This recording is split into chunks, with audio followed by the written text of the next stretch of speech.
जय हिंद प्यारे बच्चों। आज हमारा मॉक टेस्ट 39वां है और 100 मॉक टेस्ट हम यूपी पुलिस कांस्टेबल के एग्ज़ाम तक लगाने का टारगेट है। तो आज के हम मॉक टेस्ट में लगाएंगे टोटल पर डे हम 10 क्वेश्चन लगाते हैं प्रत्येक मॉक टेस्ट में। तो आज के आपकी स्क्रीन पे पहला क्वेश्चन है, इसमें 10 क्वेश्चन लगाएंगे और वीडियो के एंड में एक क्वेश्चन आपके लिए अभ्यास प्रश्न के लिए छोड़ के जाएंगे इस वीडियो में। तो पहला क्वेश्चन आपकी स्क्रीन पे मैं पढ़ देता हूँ। क्या दिया है क्वेश्चन? वरुण और आशीष दो आदमी हैं जो दोनों मिलकर एक होल पर 3 दिन में पेंट कर सकते हैं। यानी कि जब वरुण और आशीष दोनों काम करते हैं मिलके तो वो कार्य होता है इन दोनों के द्वारा 3 दिन में जी। अगर अकेला वरुण उस कार्य को करता है तो वो कितने दिन लेता है जी? 7 दिन। क्वेश्चन में कहा कि आशीष अकेला 4 होल को कितने दिनों में पेंट कर सकता है। तो सबसे पहले तो हम क्या करेंगे, दो आदमी इकट्ठा काम दिया है और एक का अलग देकर दूसरे का अलग पूछा है, यानी कि मुझे आशीष का पहले एक होल कितने दिन में करेगा वो दिन निकाल लेता हूँ मैं। तो 3 और 7 कैल्शियम मेरे पास होगा टोटल वर्क। अगर टोटल वर्क वो 21 है जो दोनों 3 दिन में करते तो पर डे दोनों कितना करेंगे? 21 को 3 डिवाइड करेगा 7 बार और 7 डिवाइड करेगा 21 को 3 बार। तो ये दोनों काम वरुण और आशीष का 7 है, वरुण का अकेला 3 है। अगर हमें आशीष का निकालना हो तो 7 में से 3 घटाएंगे तो ये पर डे का काम किसका आ जाएगा? हमारा आशीष का। और आशीष को ये काम करना है कितना जी? 21 टोटल काम जो पर डे काम करता है 4 यूनिट, वो 21 यूनिट को कितने दिन में ख़त्म करेगा? 21/4। अब मुझे होल बनवाने 4 होल जी। ऐसे होल मेरे पास एक को बनाने में टाइम लगेगा, वो कितना? 5.25 दिन। अगर मुझे एक होल पर बनाना होता तो मेरा आंसर यहीं ख़त्म था 21/4 डे पे। तो 4 होल उसे करने तो कितना समय लगेगा? 4 होल के लिए 21/4 गुना 4 कर देंगे तो वो 4 होल पर पेंट करने के लिए आशीष कितने दिन लगाएगा? अकेला 21 दिन लगाएगा। 21 मेरा ऑप्शन किस में है यदि? ऑप्शन नंबर ए में, ऑप्शन नंबर सी में दिया गया क्वेश्चन नंबर फर्स्ट का आंसर हमारा। नेक्स्ट क्वेश्चन, दो संपूरक कोण यानी सप्लीमेंट्री एंगल में से बड़ा कोण छोटे कोण से 28 डिग्री अधिक है। छोटा कोण कितना होगा? देखिए, संपूरक कोण वे होता है जिन दो कोणों का योग 180 डिग्री होता है। यानी कि संपूरक कोण वे होते हैं जिन दो कोणों का योग 180 डिग्री होता है। मैं ए बड़ा कोण ले लेता हूँ और बी दूसरा ले लेता हूँ छोटा कोण। यानी कि मुझे ए और बी दोनों संपूरक कोण है यानी कि सप्लीमेंट्री एंगल है, तो बेसिक के अकॉर्डिंग हमारा उन दोनों का जोड़ होगा 180। अब ये कह रहा है कि बड़ा कोण छोटे कोण से कितना अधिक है? 28। यानी कि इन दोनों में अंतर कितने का? कोण ए और बी में हमारा 28 डिग्री का। अब मुझे छोटा कोण पूछा, तो देखिए जहाँ मैं दो संख्या का योग दिया हो और अंतर दिया हो और वहाँ पे मुझे छोटा मान निकालना हो, तो यहाँ पे क्या करूँगा मैं? इन दोनों के योग और अंतर का अंतर अगर मैं ले लेता हूँ तो मुझे, और उसका अंतर का आधा कर लेता हूँ तो मुझे छोटे का मान पता लग जाएगा। अगर मुझे बड़ा मान निकालना है तो योग और अंतर को जोड़ के उसका आधा कर देता हूँ तो मुझे बड़े का वैल्यू पता लग जाता है। तो मैं 180 में से 28 घटाऊंगा तो अंतर आएगा, योग और अंतर का अंतर आएगा 152, और उसका मैं अगर हाफ कर देता हूँ तो मुझे छोटी वैल्यू पता लग जाएगी। यानी कि मेरा छोटा जो कोण है वो हो जाएगा जी आपका 76 डिग्री। अगर मुझे बड़ा कोण निकालना होता तो फिर मैं क्या करता? 180 डिग्री में आपके 28 डिग्री और जोड़ता, यानी कि योग और अंतर का जोड़ करके उसका हाफ करता। यानी कि इन दोनों का जोड़ आ जाएगा मेरे पास 208 और 208 का हाफ हो जाएगा जी मेरे पास 104। तो यानी कि मेरा बड़ा कोण अगर पूछते तो उसका मान होता है 104। मुझे पूछागा छोटा, तो छोटे के लिए मेरा आंसर हो जाएगा 76, जो कि मेरी ऑप्शन बी में दिया गया है। नेक्स्ट क्वेश्चन नेक्स्ट मेरा है, उसमें क्या दिया है मुझे? 12,400 रुपये का 15% वार्षिक दर से 2 वर्ष का साधारण ब्याज और चक्रवृद्धि ब्याज का अंतर ज्ञात कीजिए। तो देखो उन सवालों को बनाने के लिए जहाँ चक्रवृद्धि ब्याज और साधारण ब्याज का अंतर होता है वहाँ पे हम सूत्र भी लगा लेते हैं और एक बेसिक तरीका भी अप्लाई कर लेते हैं। देखिए मेरे पास रेट ऑफ इंटरेस्ट 15 दी है।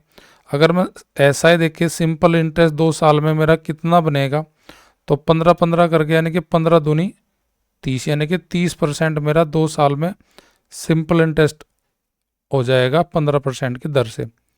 अगर मैं बात करूँ चक्रवृद्धि ब्याज, तो चक्रवृद्धि ब्याज हमेशा साधारण ब्याज से अधिक होता है जब 1 वर्ष से अधिक ब्याज की बात करता है। तो 15 जोड़ के और 15 के गुना करके अगर मैं उससे 100 से भाग कर दूँ, यानी कि मैं ये फॉर्मूला लगा दूँ 2a + a² बटे 100 कर दूँ यहाँ पे, तो मेरा यहाँ पे 15% की दर आ जाएगी 2 साल के बाद की ब्याज की। 15 30 और 15 का स्क्वायर 225 बटे 100, यानी कि 2 पॉइंट के बाद अंकों के बाद पॉइंट लग जाएगा, तो ये हो जाएगा मेरा 32.25%।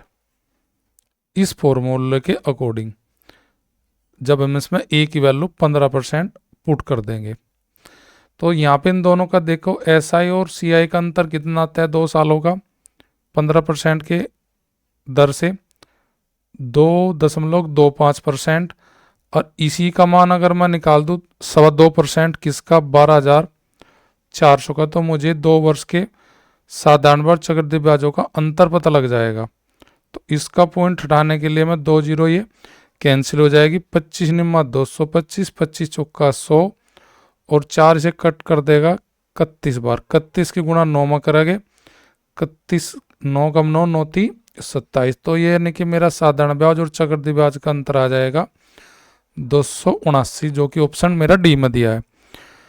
क्वेश्चन नंबर नेक्स्ट, एक डीलर 63,000 रुपये प्रति ड्रायर की दर से 2 ड्रायर बेचता है। एक पर उसे 5% का लाभ होता है, दूसरे पर से 30% की हानि होती है।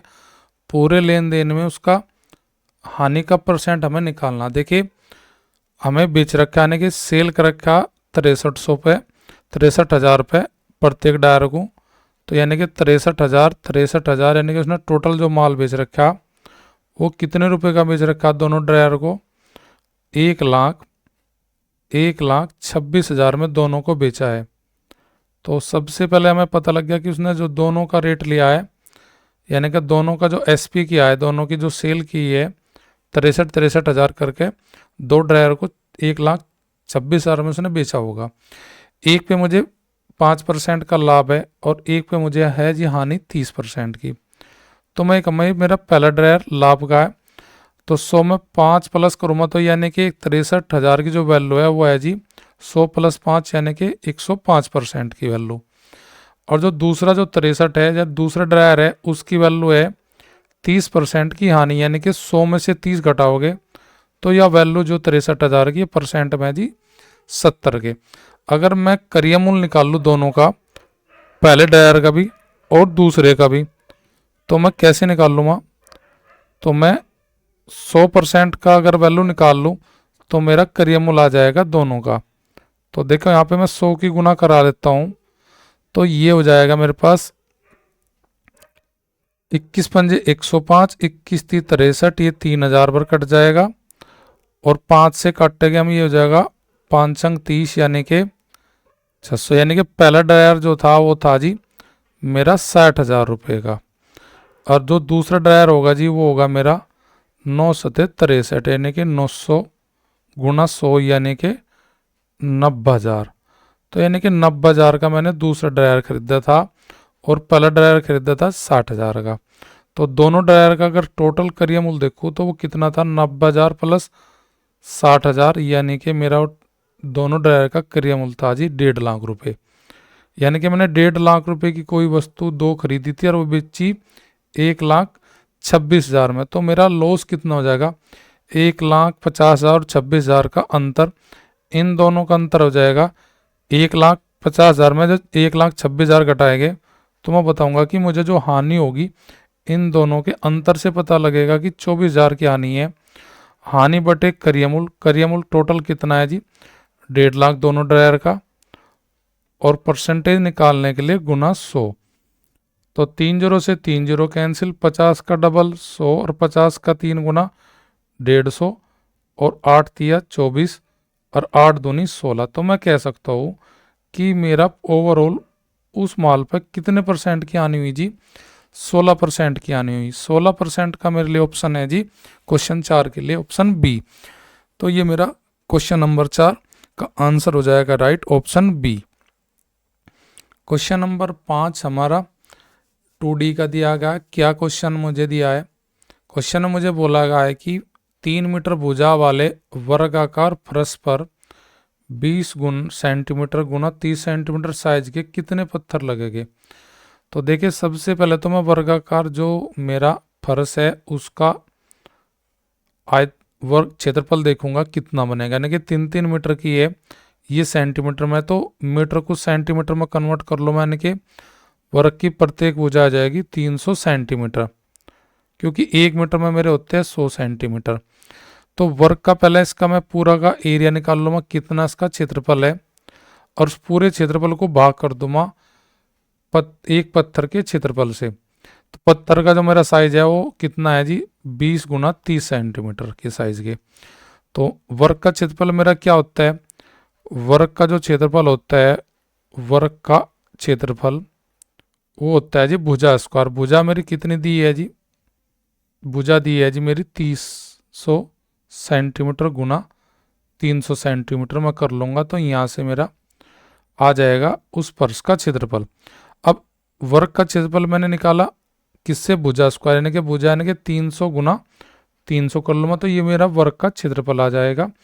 और वर्ग के क्षेत्रफल को भाग करूँगा एक टाइल के क्षेत्रफल, एक टाइल यानी कि पत्थर के क्षेत्रफल से। पत्थर का क्षेत्रफल है एक का 20 गुना 30 सेंटीमीटर। 0 से 0, 0 से 0, तो 3 दूनी 6, और 6 डिवाइड कर देगा 30 को 5 बार, 5 की गुना करेंगे 30 में, तो 30 पंजे 150, यानी कि मेरा टोटल इस प्रकार जो 3 मीटर का भुजा का मेरा फर्श है उस पर 20 गुना 30 सेंटीमीटर की साइज की मैं पत्थर लगाऊंगा, तो मुझे टोटल कितने पत्थरों की आवश्यकता होगी जी, वो होगी जी 150। तो 150 मेरा जो ऑप्शन दिया गया है ऑप्शन सी में दिया गया है। तो नेक्स्ट क्वेश्चन मेरा क्वेश्चन नंबर 6।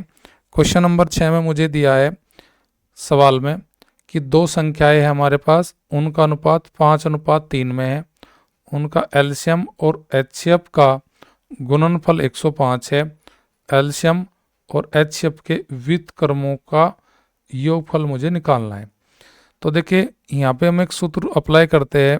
आपको पता है एचसीएफ और एलसीएम में दो संख्याओं का गुणनफल सदैव उनके एलसीएम और एचसीएफ के बराबर होता है गुणनफल के, यानी कि पहली संख्या गुना दूसरी संख्या बराबर एलसीएम गुना एचसीएफ। अब संख्याओं का मुझे अनुपात दिया है, तो मैं संख्या पहली संख्या बोलूँगा कि वह 5x है, और दूसरी संख्या मेरी है जी वो 3x, और मुझे उनका एलसीएम और एचसीएफ का गुणनफल दिया है 135, यानी कि 135 बराबर 5x गुना 3x।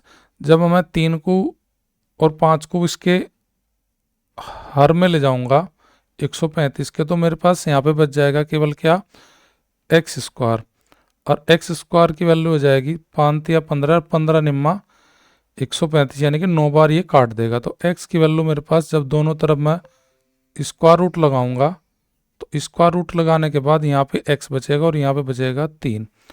तो मैं कह सकता हूँ कि मेरा एक्स की जो वैल्यू है 3 है। अगर मैं जहाँ एक्स लिया था वहाँ पे 3 रख दो, तो मेरी संख्या पता लग जाएगी कौन सी मेरी संख्या है। तो 5 में गुना करूँ मैं 3 की, तो ये पहली बड़ी संख्या हो जाएगी 15, और जी छोटी संख्या मेरी हो जाएगी 3 गुना 3 यानी कि 9। तो ये संख्या 15 और 9 में है।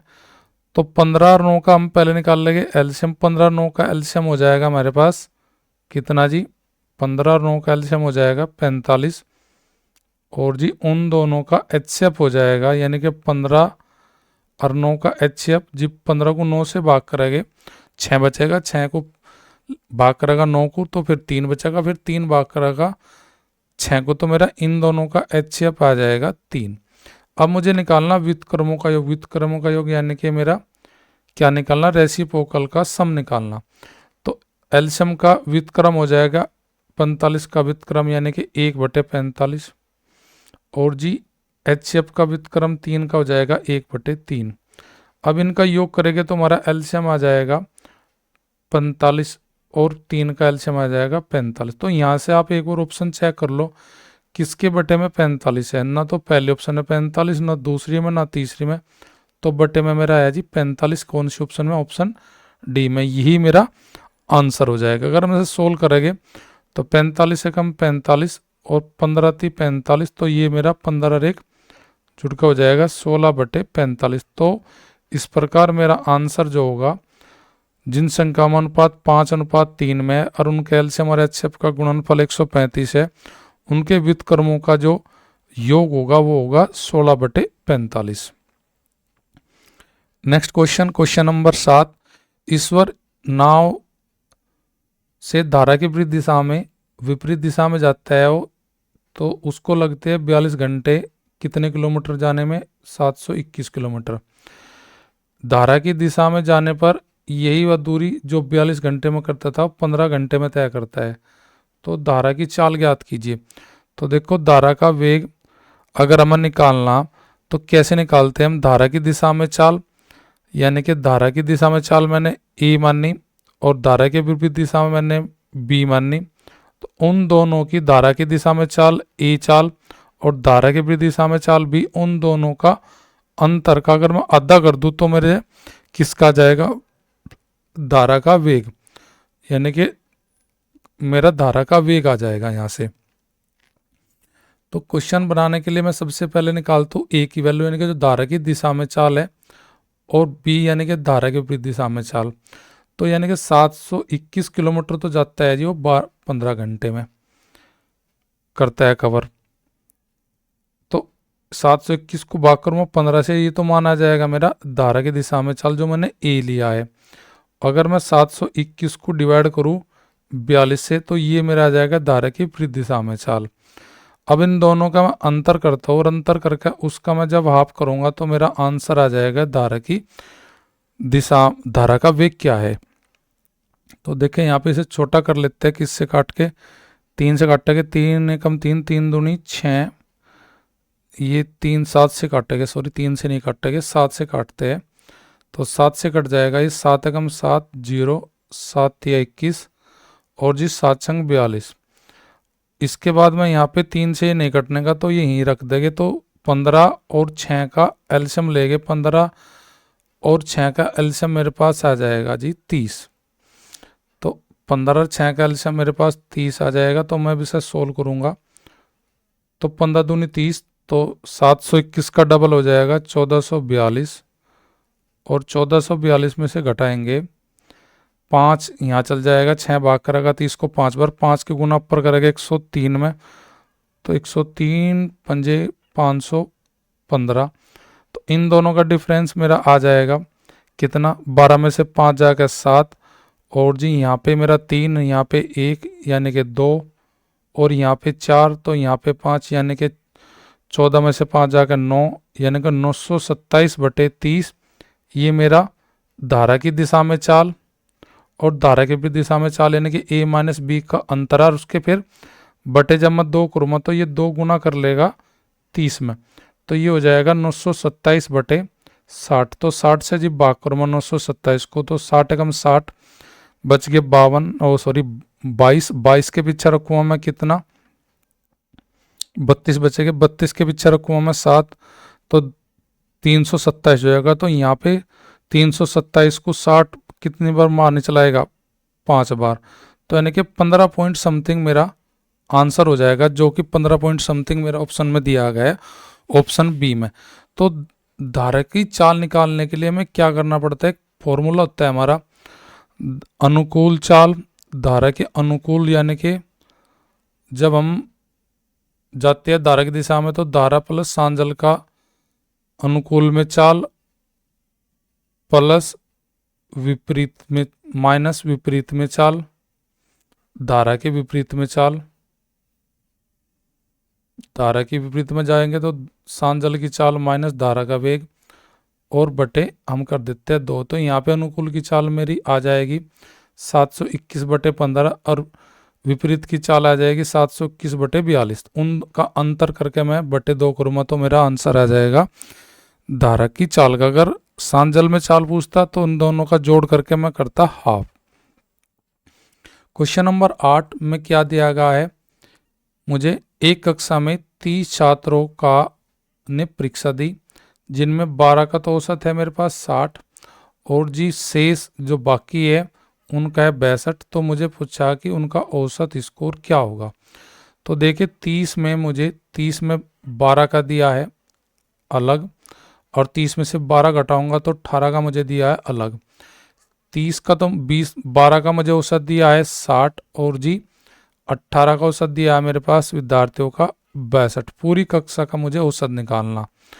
तो 60 के गुना करूँगा जब 12 में औसत गुना संख्या योग आ जाएगा, यानी कि पहले 12 का योग 720 और 18 के गुना करूँगा मैं 62 में 18 दूनी 36, 18 छिक्का 108, 108 और 3 हासिल यानी कि 111। बाद के 18 का हो जाएगा योग 1116। उन दोनों को मैं जोड़ दूंगा तो कुल योग आ जाएगा 6, 2 और 1 3, 7 और 1 8 और 1, यानी कि 1836 कुल योग है। कितने छात्रों का जी? 30 छात्रों का।